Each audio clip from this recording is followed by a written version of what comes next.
Subscribe करें और bell दबाएं ताकि कोई खबर रह न जाए।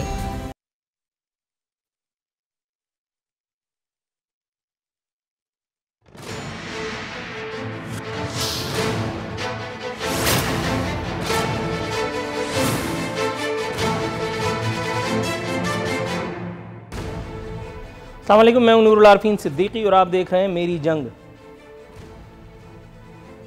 तब्दीली आ नहीं रही, आ चुकी है। सबूत के लिए इक्तफा कीजिए इस एक खबर पर जो हरगिज़ खुशगवार नहीं। सहाफ़ियों की बैनुल-अक़वामी तंजीम IFJ international federation of journalist ने खतरे की घंटी बजा दी है। पाकिस्तान में सहाफ़ियों को ख़तरात और मसाइल का सामना है, ये कहना है IFJ का। IFJ ने अक़वाम मुत्तहिदा के इंसानी हुकूक़ कमीशन तक मामले को ले जाने का इंदिया दे डाला।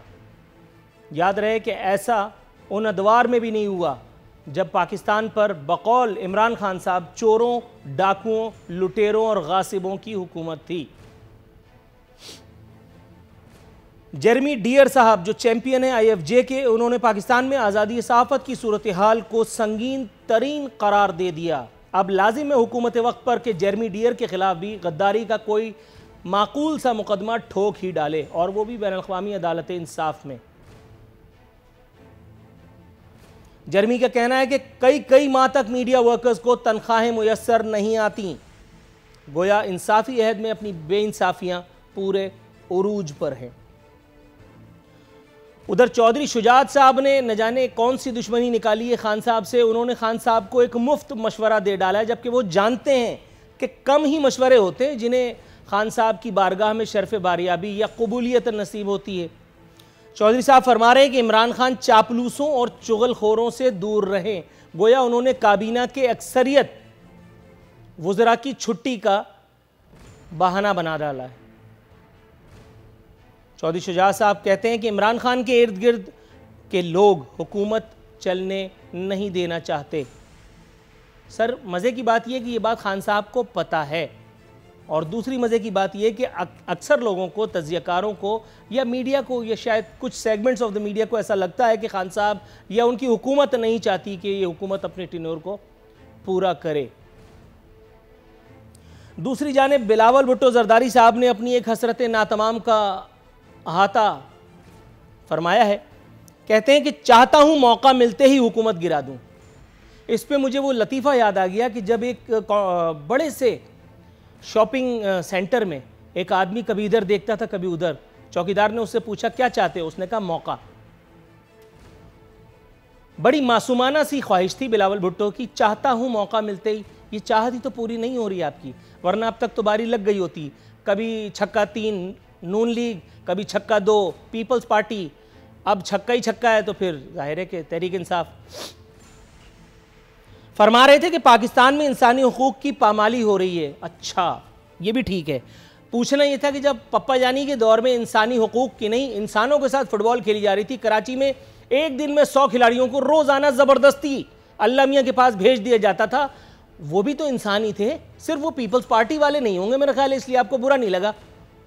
इंसानी हुकूक वो भी तो इंसान ही है जिन्हें आपके कल के वज़ीर आला ने कहा था कि उन्हें शादी हॉलों में पनाह दी जाए। गोया बिलावल हाउस मौजूद ही नहीं है इस रुए ज़मीन पर। गोया आसिफ अली जरदारी साहब का जरदारी हाउस मौजूद ही नहीं है। कुत्ते बिल्लियों के लिए तो जहाज़ें हुजूर, बिस्किट आता है बाहर से। इंसानों को पनाह देने के लिए बिलावल हाउस में ताला लग गया।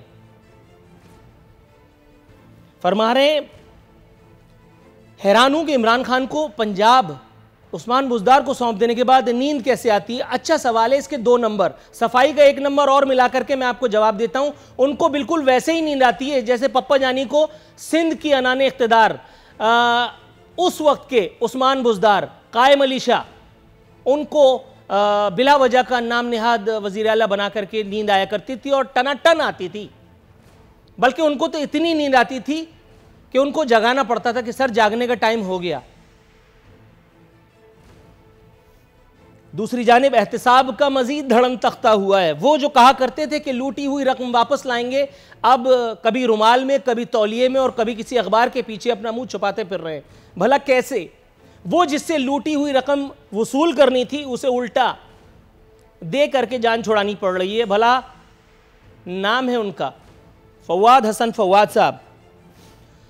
3 साल रुखसत बमा निस्फ तनख्वाह, विफाकी सेक्रेटरी इस्टेब्लिशमेंट डिवीजन ने उनकी दरखास्त मंजूर कर ली। 2005 से 8 तक की तनख्वाह उनको आधी तनख्वाह बमा छुट्टी अब मिलेगी।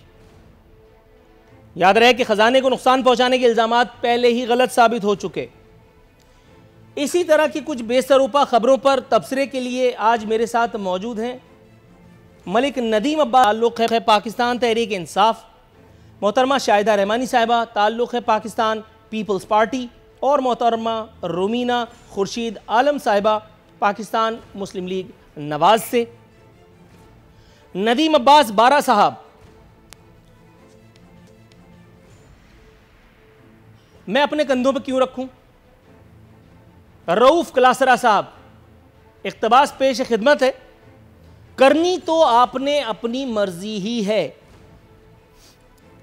वज़ीर आज़म मीडिया से सख्त नाराज लगते हैं, जब भी सहाफ़ियों से मुलाकात होती है ज़ाती शिकायत का पलंदा खोलकर बैठ जाते हैं। मुझे याद है जब वज़ीर आज़म बनने के 2 हफ्ते बाद सहाफ़ियों से पहली मुलाकात हुई तो उसमें भी 1 घंटे तक मीडिया की शिकायत फरमाते रहे। आज जबकि 18 माह गुजर चुके हैं तब भी मीडिया से नाराज़ हैं। जिस काम के लिए वज़ीर आज़म बने थे वो कब का भूल चुके। अब ज़िंदगी का एक ही मकसद मालूम पड़ता है, मीडिया को और सोशल मीडिया को ठीक करना। मीडिया उस वक्त तक अच्छा था जब तक इमरान खान के गीत गाया करता था। अब अगर मीडिया तनकीद करेगा तो मतलब कि बिक गया है। यूं सोशल मीडिया पर अपनी टीमों के जरिए एक मुसलसल मैसेज दिया गया या नैरेटिव डेवलप किया गया ताकि लोगों का एतबार मीडिया पर से ख़त्म किया जाए। चलो रऊफ क्लासरा साहब या आरफीन सिद्दीकी साहब किसी के हाथ में खेल रहे हैं। International federation of journalist Jeremy Dear, इनको आपसे क्या दुश्मनी है हुजूर वाला? पाकिस्तान में आज़ादी सहाफ़त की सूरत हाल संगीन तरीन करार, सहाफ़ियों को खतरात और माली मसाइल का सामना, जिंदगियों तक की जमानत नहीं, कुछ फरमाइए।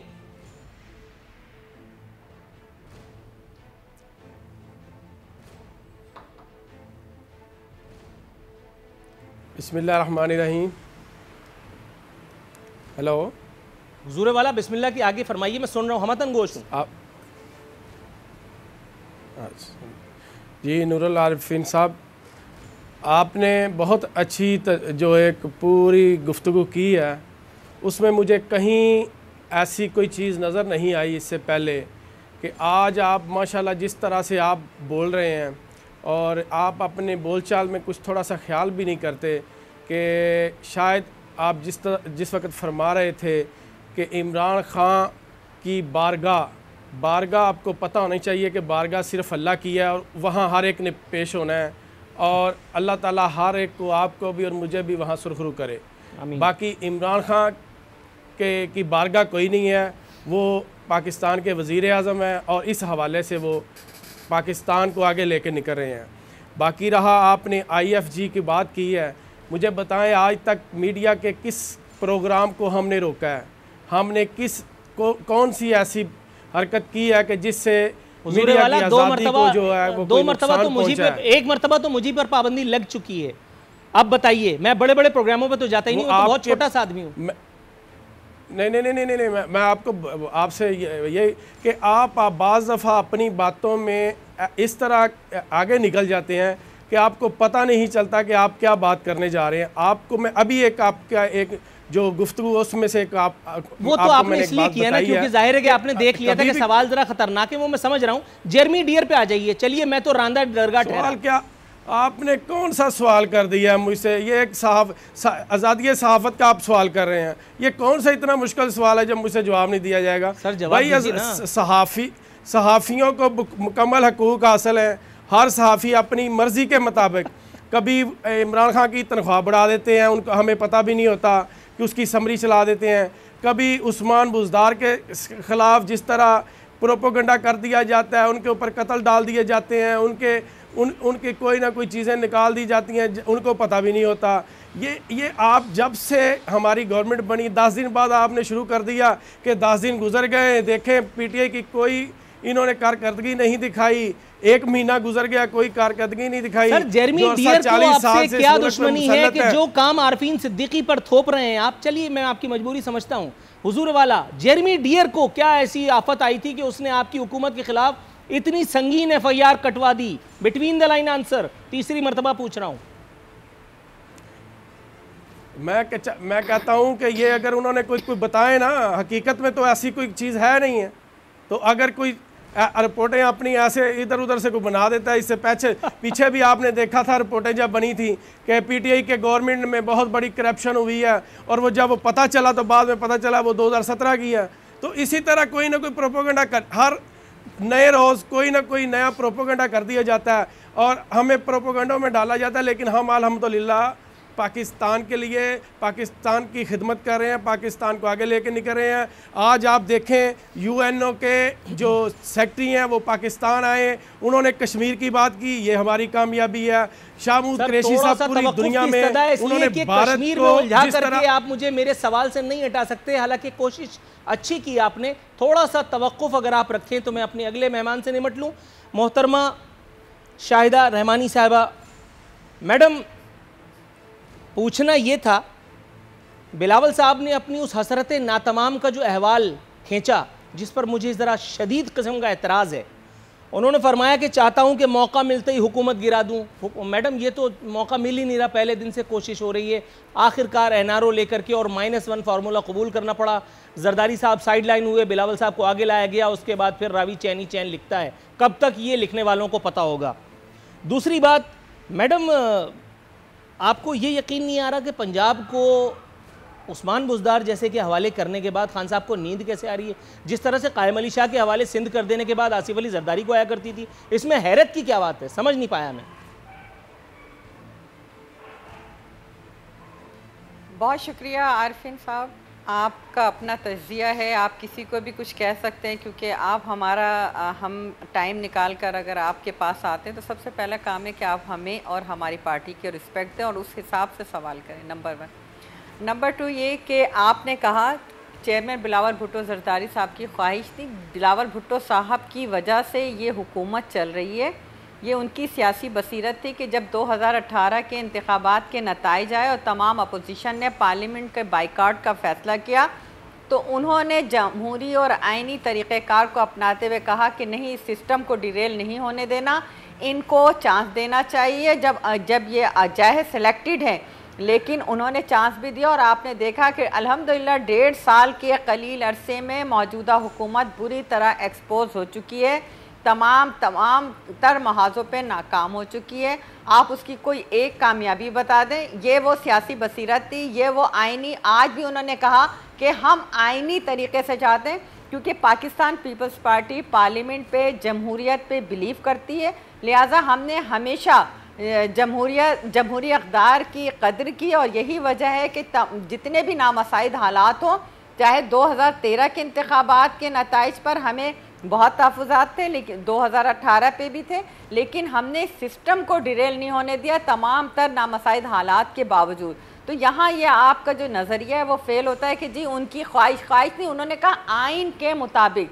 हाँ, अगर आइन के मुताबिक अगर इन हाउस चेंज आ जाता है या किसी, तो उसके लिए तो कोई मसला नहीं, लेकिन आप अगर ये कहेंगे ख्वाहिश, तो ख्वाहिश का इजहार ये नहीं किया उन्होंने कि जी हम जो है बस उठा के अचानक चेंज कर देंगे। सवाल के पहले हिस्से का जवाब हो गया। दूसरी बात उस्मान बुज़दार साहब की, मैं उस पर आ रही हूँ। आपने उस्मान बुज़दार साहब की तो ये तो पूरा पाकिस्तान देख रहा है कि बुज़दार साहब ने क्या हालत कर दी है पंजाब की, किस तरह पंजाब की हुकूमत चल रही है।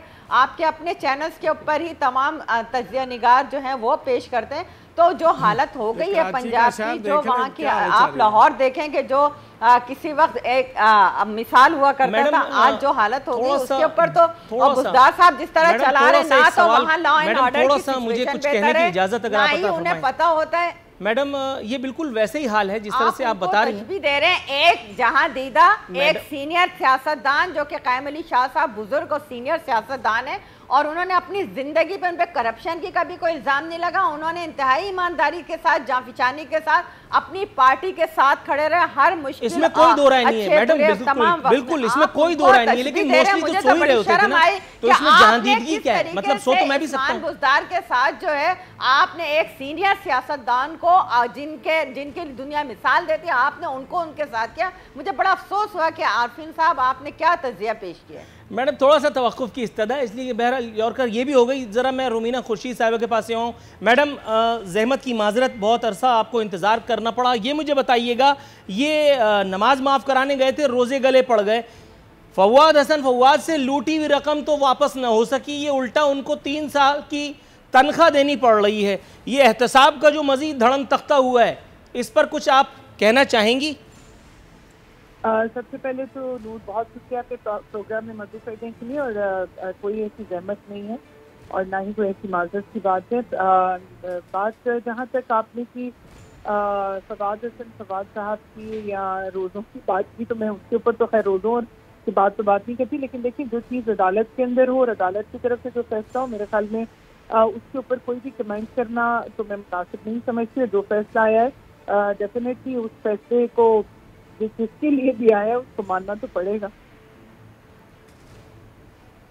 राइट मैडम, थोड़ा सा तवक्कुफ की इस्तदा है। ये आपने मौका दिया मुझे तहरीक इंसाफ के पास जाने का, मैं आपका मशकूर हूँ। बारा साहब, हुजूर वाला इमरान खान साहब फरमा रहे हैं, एक न्यूज़ आइटम मेरे सामने है, अगर झूठा है तो सर मैं कह नहीं सकता, लेकिन खान साहब का कहना है कि एजेंसियाँ स्मगलिंग के खिलाफ मैदान में, ISI, IB और FIA को क्रैकडाउन की मॉनिटरिंग का हुक्म। ISI स्मगलिंग की मॉनिटरिंग करेगी। सर मैं समझता हूं कि रेंजर्स को फिर पोलियो ड्रॉप्स पिलाने के लिए निकाल दें इंशाअल्लाह ताला खैर से। दूसरा, अगर किसी मस्जिद में कुरान खानी की अगर ज़रूरत है तो FC वाले मेरे ख्याल ज़्यादा बेहतर रहेंगे। ये किसको क्या काम सौंप रहे हैं? डॉक्टर अगर वकील की जगह अदालत में पेश हो जाए, वकील अगर जाकर के गायनोकोलॉजिकल केसेस निपटाने रहे, ये कौन सा लूला लंगड़ा पाकिस्तान बनाने के लिए आए आप लोग के? अंधा गाड़ियां चला रहा है, गूंगा किशोर कुमार की नकल कर रहा है और लूला फुटबॉल खेल रहा है। ये कौन सा पाकिस्तान है जो मुझे समझ में नहीं आ रहा?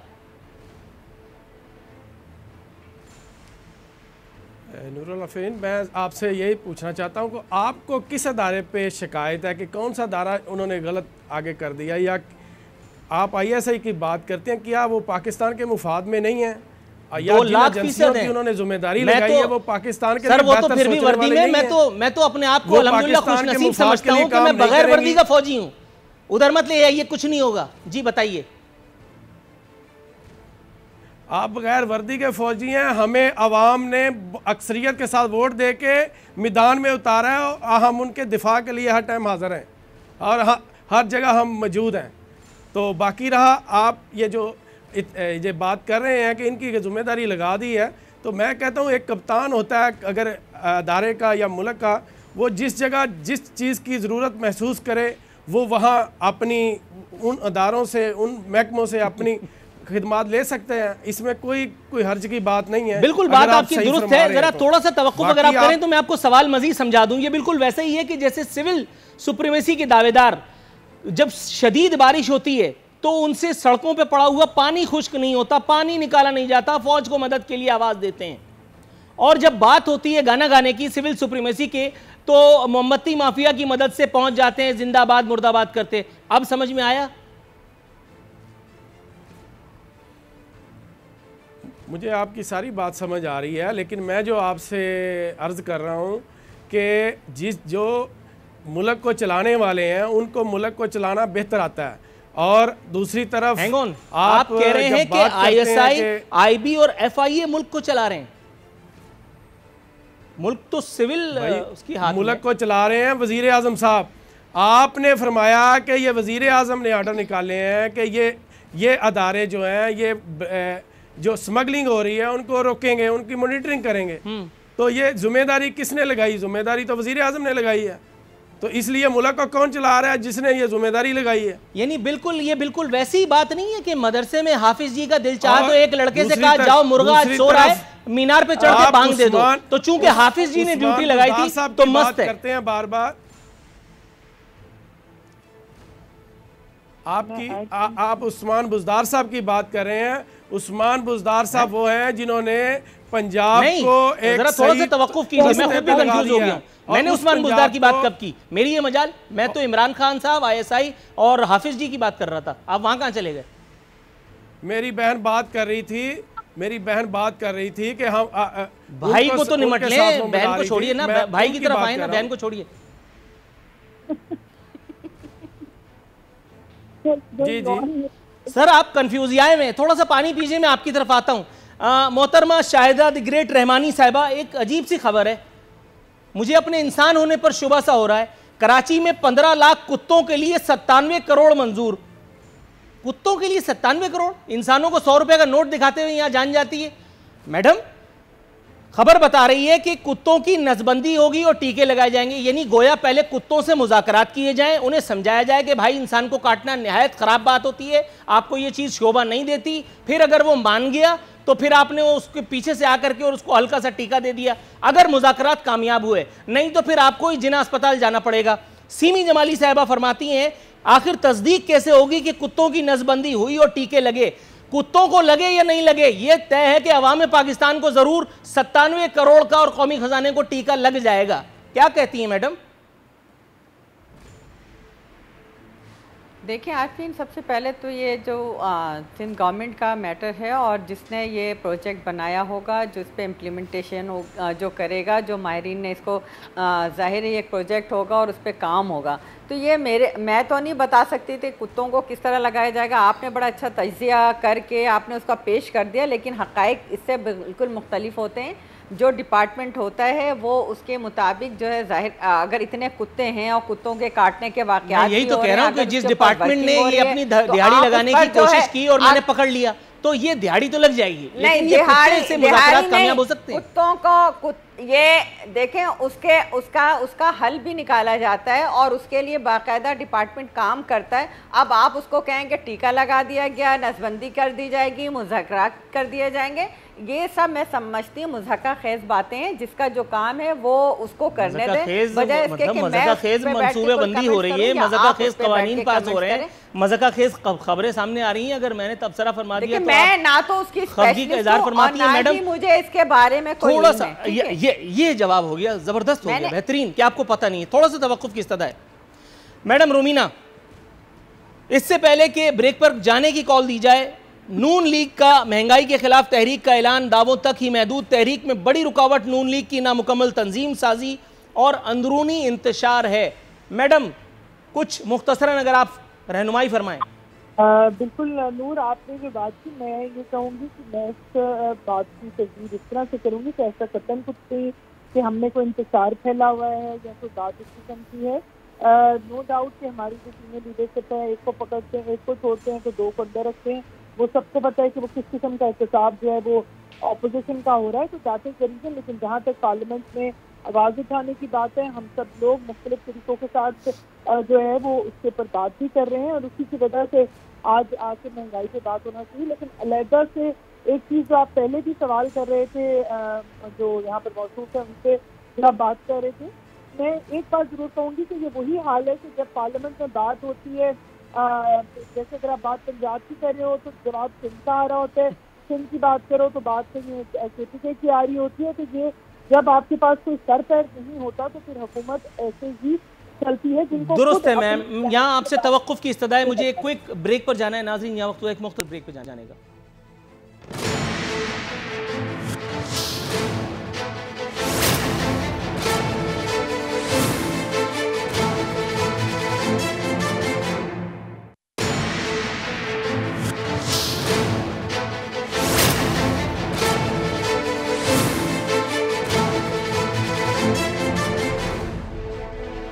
वेलकम बैक नाज़रीन। दस्तूर हमारे मेहमान हमारे साथ मौजूद हैं मलिक नदीम अब्बास बारा साहब, हुजूर वाला।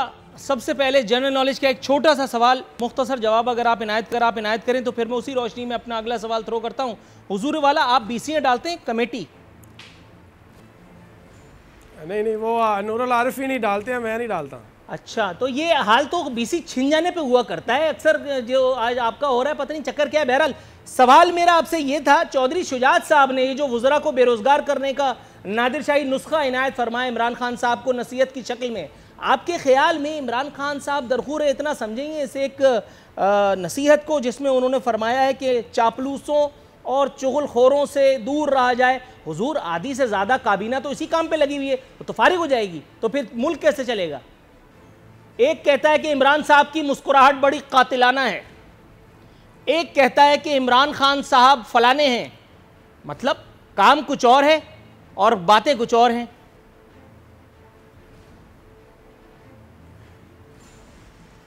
भाई जब एक कमांडर लीड कर रहा होता है तो उसे हर एक ने मशवरा भी देना होता है। उसमें आप देखें इत्तेहादी हमारे साथ हैं काफ लीग वाले, अगर कोई मशवरा देते हैं तो हम उन पे भी गौर करते हैं, जो अपने हैं उनकी भी जो गुफ्तगू होती है उन पे भी हमारा खान साहब का गौर होता है। तो वो एक इसमें कोई हर्ज की बात नहीं है। अगर उन्होंने कहा है कि आप अपने इर्द गिर्द देखें या इस तरह की उन्होंने चीज़ों की वजाहत की है तो उस पे तो हर इंसान को हक है कि वो इस तरह की चीज़ें चेक करे, अपने दाएं बाएं इर्द गिर्द आगे पीछे लोगों के ऊपर नज़र रखे। लेकिन इसमें कोई इतनी हैरत की बात नहीं है आप जिस तरह फरमा रहे हैं। नहीं, हैरत की बात नहीं है। हैरत की बात यह है कि सवाल भी आपको समझ में नहीं आया। मैं आप दोबारा समझाता हूँ। हुजूर वाला बात उसकी हैरत की नहीं हो रही कि ये जो मशवरा दिया गया है, मशवरा देने के बाद जो आधी से ज़्यादा काबीना बेरोज़गार होकर के अपना CV ले लेकर के इधर उधर जाएगी, उसके बाद ये मुल्क कैसे चलेगा, हुकूमत कैसे चल पाएगी। सवाल मेरा ये था। मैं समझता हूं कि आपको उनकी फ़िक्र करने की बजाय आपके जो अब हम प्रोग्राम कर रहे हैं इसकी फिक्र करनी चाहिए, महंगाई की फिक्र करनी चाहिए। हाँ, जो आप बार ये बार बात उसके ऊपर महंगाई की फिक्र पे मुझे याद आया कि ये लिखा है खाने पीने की अशिया। हम आपको बताते हैं कि हमने पाकिस्तानी कौम के लिए क्या किया, हम कल क्या करने जा रहे हैं, हम दालों पे क्या रिलीफ देने जा रहे हैं। हाँ। हम महंगाई को किस तरह कंट्रोल करने जा रहे हैं, किस तरह हमने चीनी को किस तरह कंट्रोल किया है। चीनी को तो आपने इस तरह कंट्रोल किया कि 40 रुपए वाली चीनी को आपने 80 रुपए किलो बिकवा दिया। उसके बाद आपने कहा कि चल बच्चा ले आ मार्केट में स्टॉक। उसके बाद वो 40 रुपए वाली चीनी 80 रुपए किलो बिकी। उसके बाद आपके एक वजीर साहब कहते हैं कि जिसने भी ज़ख़ीरा अंदोज़ी की उसका एहतसाब होगा, लेकिन वो ये भूल गए कि उससे पहले वक्त का वज़ीर आज़म क्लीन चिट दे चुका मिस्टर जहांगीर द ग्रेट तरीन को कि कोई तहकीकात नहीं। माजरत 40 रुपए की चीनी पता नहीं आपने कहाँ से खरीदी होगी। ये 40 रुपए की बात तो आप पता नहीं आज 15 साल पहले की बात कर रहे हैं। 15 साल आखिरी दफा मार्केट में चलते हुए कब गए थे हुजूर? जिस तरह स्टेबल किया है आप सर, एक मिनट, ये मरीख से तो नहीं आया। एक मिनट, कौन से सैयारे से आपकी फ्लाइट आई है कि आपको पता ही नहीं बारात जा कर रही है? चीनी कितने रुपए थी और इस वक्त कितने रुपए है? मुझे ये बताएं 40 रुपए चीनी कब बिकी है भाई मेरे, मुझे बताएं 40 रुपए कब बिकी है? आखिरी दफा नक्शे के अलावा शहर कराची कब देखा है? 55 रुपीस किलो थी। नक्शे के अलावा आखिरी दफा शहर कराची कब देखा है? मैं जो आपसे पूछ रहा हूं मुझे बताएं 40 रुपए कब बिकी चीनी, मुझे ये जरा बताएं। चीनी 80 रुपए किलो बिकी है या नहीं? हमारी गवर्नमेंट आई है, चीनी 80 रुपए किलो बिकी है या नहीं? चीनी 100 रुपए किलो 2014 में बिकी है, आपको पता है? अच्छा, इसलिए इस दफा 250 रुपए किलो बिकवाएंगे? 2014 की बात कर रहा हूं। इसलिए इस दफा 2014 में जो हुआ मैं वो नहीं पूछ रहा, मैं इस दफा का पूछ रहा हूं। चीनी 80 रुपए बिकी है या नहीं? चीनी 70 रुपए रेट है आज। सर, थोड़ा सा तवक्कुफ की इस्तदा है। आप तो एंटरटेन करने में तुले हुए और आप थक भी नहीं रहे। जरा सा संभलिएगा, थोड़ा सा पानी पीजिए। मेरा तो पानी भी खत्म हो गया। जरा थोड़ा सा तवक्कुफ की इस्तदा है। मैडम शाहिदा रहमानी एंटरटेन हो रही है, जरा थोड़ा सा मैं उनकी तरफ जाता हूं। उलझा के इधर उधर की बातें करके खत्म करना चाह रहे होते हैं। Sir, I love you. वैसे मतलब अब मैं क्या कहूँ, जरा थोड़ा सा मैं आता हूँ आपकी तरफ। Love you too Nurul Arifeen. Thank you so very much sir. Madam Shahida Rahmani साहिबा, ये मुझे बताइएगा, अल्लाह आपको नेकी दे। मुराद अली शाह साहब फरमा रहे हैं कि अजीज़ मेमन से मुताल्लिक़ PPP पर इल्ज़ामात शर्मनाक हैं। बिलावल भुट्टो जरदारी साहब ने कहा कि जुडिशल कमीशन बना देते हैं अगर किसी को शक है, अगर किसी को कोई इंक्वायरी वगैरह करवानी है। मैडम, ये सब तकल्लुफ़ात तो बहुत पुराने हैं, नतीजा इसका क्या होना है? जो भी कमीशन बनता है उसके बाद फिर किसका कमीशन निकलता है ये तो अल्लाह ही जाने, और वो कमीशन में शामिल लोग आज तक तो किसी एक चीज़ का कोई नतीजा यहाँ निकल नहीं पाया। तो ये चलती हुई गाड़ी के पीछे आवाम को लगा करके इसका क्या मतलब हासिल हुसूल करना चाह रहे हैं पीपल्स पार्टी के चेयरमैन साहब? आरफिन, अभी आपने, मुझे तो बड़ा लुत्फ़अंदोज़ हो रही थी आपकी जो बातचीत चल रही थी, और उसमें जब आपने सवाल किया तो उन्होंने कहा कि आप उसकी फ़िक्र छोड़ें, अपनी करें। तो आप अपनी वाकई फ़िक्र करें, क्योंकि कदगने अब आप पर लग रही हैं ना। आप लोगों ने एक बड़े चाव से लेकर आए थे जिस हुकूमत को, अब वो आप पे कदगने लगा रही और अपनी फ़िक्र करें, क्योंकि हमने तो बहुत आज़ादी दी मीडिया को, और अल्हम्दुलिल्लाह हम चाहते हैं कि तमाम इदारे अपने अपने डोमेन में काम करें, आज़ादी के साथ करें। अच्छा, दूसरी बात रही, आपने कहा अजीज़ मेमन के, पाकिस्तान की पहले दौलत तो को भी बहुत आज़ादी दी है, यहाँ से शिपों के जरिए दुबई भेजी है।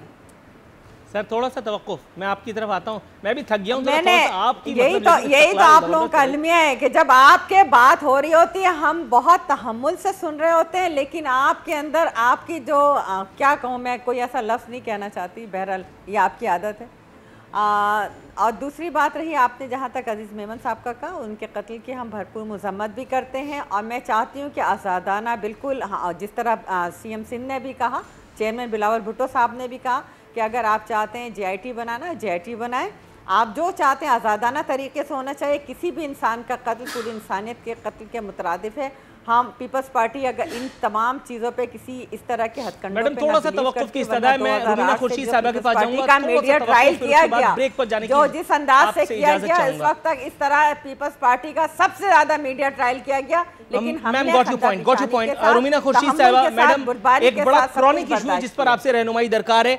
तैयारा गुमशुदगी केस, पाकिस्तान इंटरनेशनल एयरलाइन का एक तैयारा जर्मन नज़ाद CEO अपनी जेब में डाल के ले गए थे, बहुत अरसे तक उसकी ढूंढाई मची रही। सुप्रीम कोर्ट ने जब मामला उठाया तो आज फाइनली जाकर के बताया गया है, सुप्रीम कोर्ट में जवाब दिया गया है कि PIA का जहाज़ गुम नहीं हुआ, फरोख्त किया गया है। बताया गया है कि जहाज़ को फिल्म की शूटिंग के लिए भी इस्तेमाल किया गया, शूटिंग की मद में PIA को 2,10,000 यूरो मिले। मैडम ये पैसे किस मुस्तहक की जेब में चले गए? क्योंकि पिछली मरतबा 2-3 मरतबा जब मैंने इस इशू पर बात की, प्रोग्राम वगैरह किए, तो प्रोग्राम में शरीक नून लीग का हर नुमाइंदा साफ ये कहता रहा कि पहले तो उसे आगाही नहीं है इस एक मामले की। दूसरी बात, मैंने जब उन्हें बताया कि ये कार खैर नवाज शरीफ साहब के साबिका दौरे हुकूमत में हुआ, जिसमें इंटीरियर मिनिस्ट्री के चैंपियन थे चौधरी निसार साहब, ECL में नाम डाला गया था, जर्मन नज़ाद CEO का नाम निकाला गया, वो मुल्क से बाहर भी गया और तैयारा भी गया। यहाँ कोई किसी को साइकिल नहीं देता, तैयारा चला गया और आज इतना बड़ा इंकिशाफ, कौन जिम्मेदार है?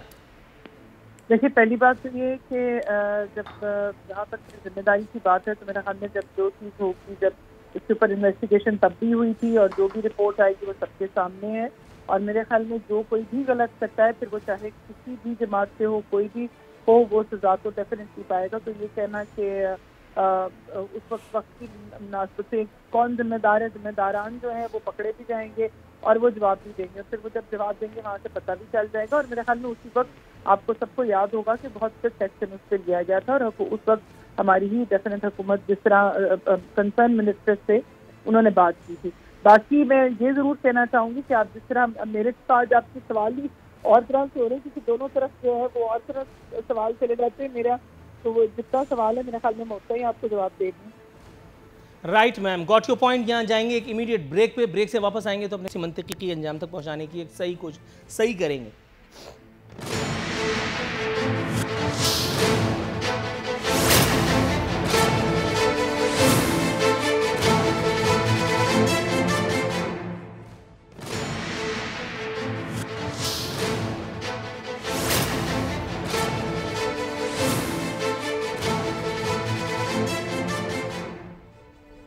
वेलकम बैक नाज़रीन, प्रोग्राम के इख्तितामी लम्हात।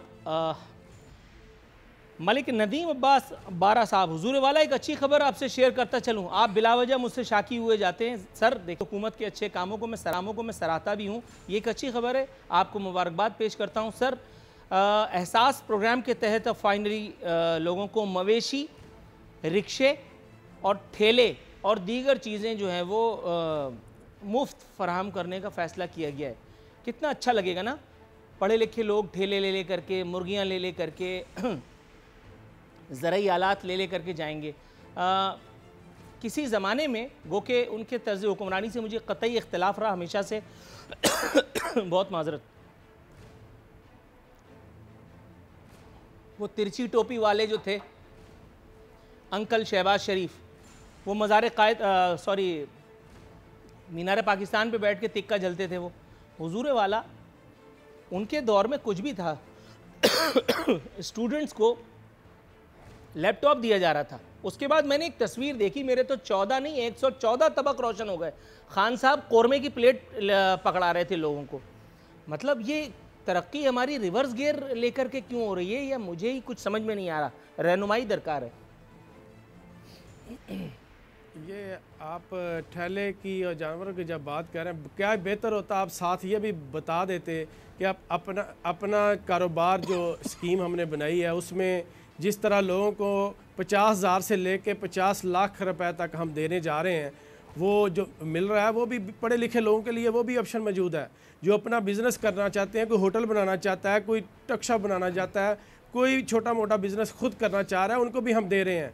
जो अपना घर हम लोगों को छत मुहैया करने जा रहे हैं वो भी काम हो रहे हैं।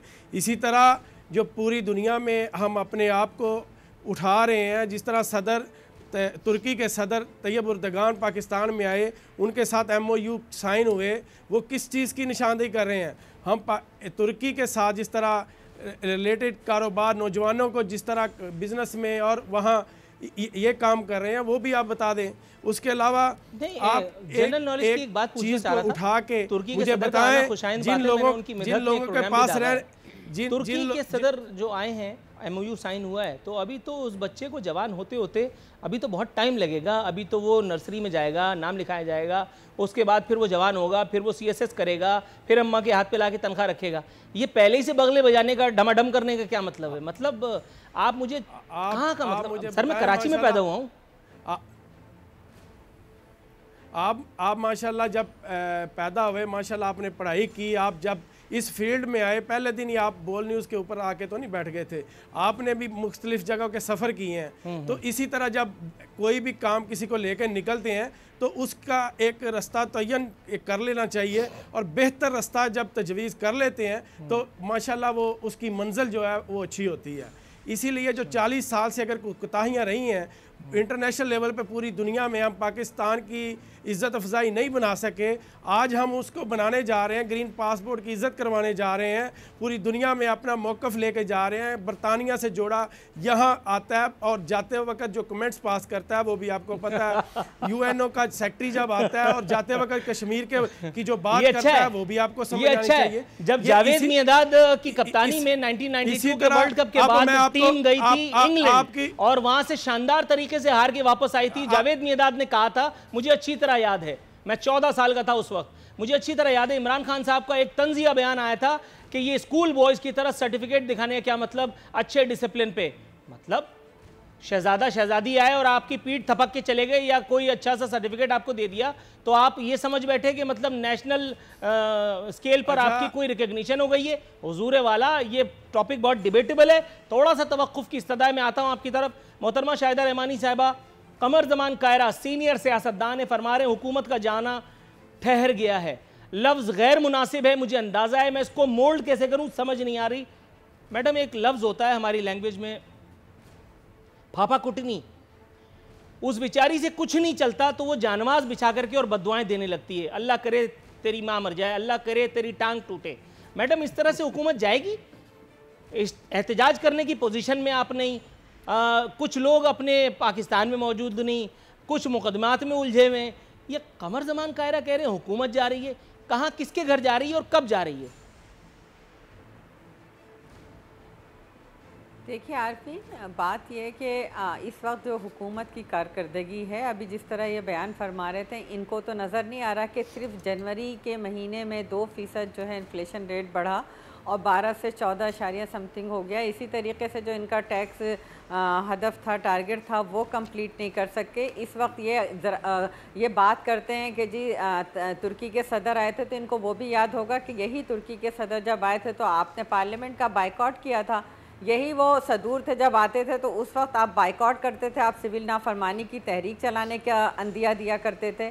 तो आज जो मुल्क का हाल कर दिया है, हर तरफ टैक्सेस की भरमार कर दी है, महंगाई इतनी ज़्यादा कर दी है। आपने देखा कि जब हमारा 27 दिसंबर को रावलपिंडी में जलसा हुआ तो उसमें आवाम का एक अज़्दहम था, एक हजूम था, तो वो कहाँ से आया? वही लोग थे कि जिन्होंने कल इनकी तब्दीली पे वोट दिया था इनको, और आज जो है वो इनकी तब्दीली से बौखला चुके हैं, लोगों ने मुतनफ़िर हो चुके हैं। ये आपका वर्जन है, किस हद तक सही है ये तो आने वाला वक्त बताएगा।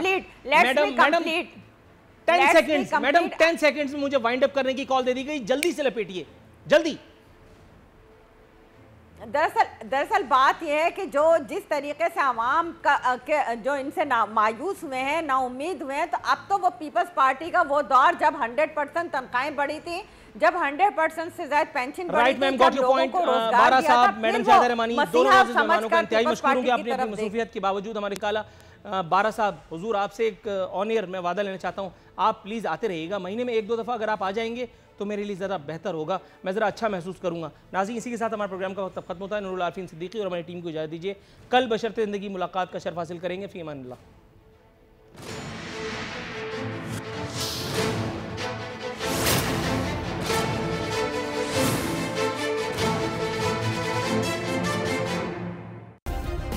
सब्सक्राइब करें और बेल दबाएं ताकि कोई खबर रह न जाए।